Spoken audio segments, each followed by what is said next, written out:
video बनाउनु पर्यो क्या कति मासु काटेको मात्रै भिडियो बनाउने भनेर आज चाहिँ मोमो खाएको पनि भिडियो बनाउनु पर्यो भनेर नि अनि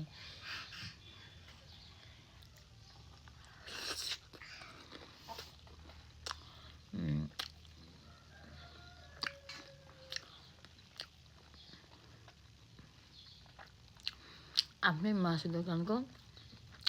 किमा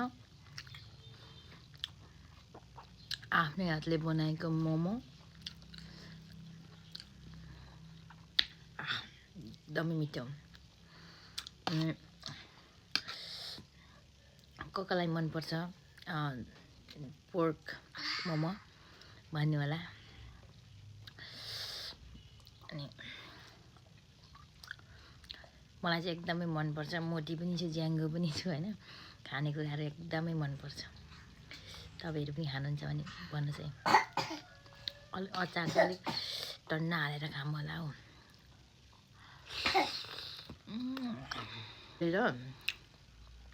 यो मोही पनि मलाई असाध्यै मनपर्छ यो तरकारीमा चाहिँ यस्तो तरकारीमा चाहिँ मोही हाल्ने हो क्या अनि यसरी खाने क्या यो चाहिँ आलु र सिमीको तरकारी हो अनि यसमा टक्कै यस्तो हुन्छ कतिलाई त मन पर्दैन होला मलाई चाहिँ असाध्यै मनपर्छ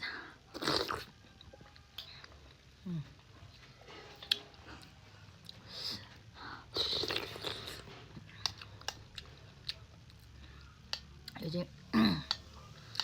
यस्तोमा दही हाल्नुपर्छ यो तरकारीमा क्या दामी हुन्छ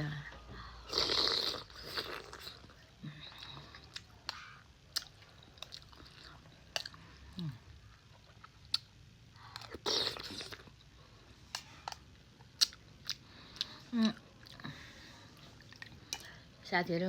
मलाई पनि कस्तो क्या यस्तो रिल्सहरु बनाउनु हैन फेसबुक टिकटकहरु बनाउनु युट्युबहरु चलाउनु कस्तो मन पर्छ क्या तर मलाई आइडिया नै छैन कस्तो मन पर्छ अनि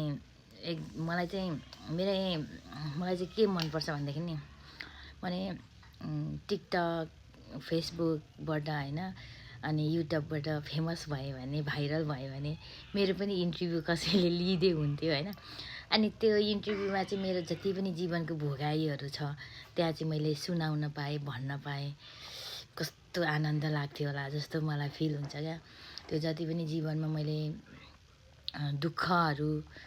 कष्टहरू जुन दिन हाम्रो बाल्यकालहरुमा धेरै दुःख थियो तर अहिले चाहिँ छैन नि त अहिले अब आफै कमाउँछु खानाको त्यति धेरै दुःख त छैन तर पनि केही चाहिँ तर कस्तो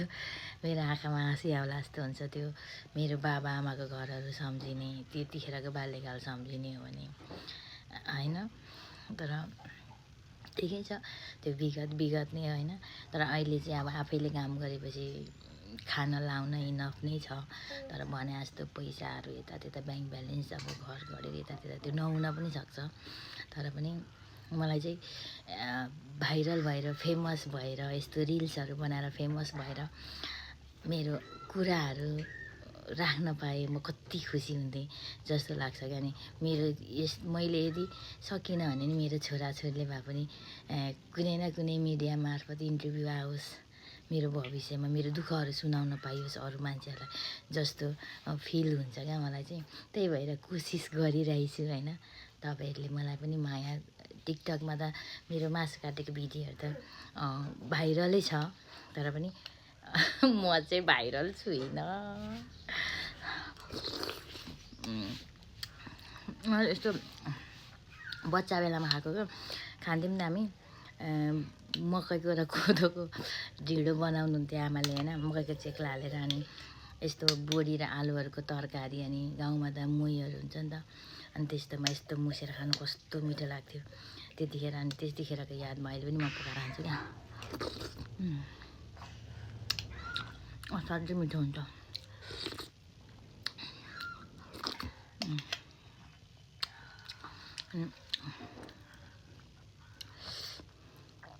यो मोमो भनेको जिनिस चाहिँ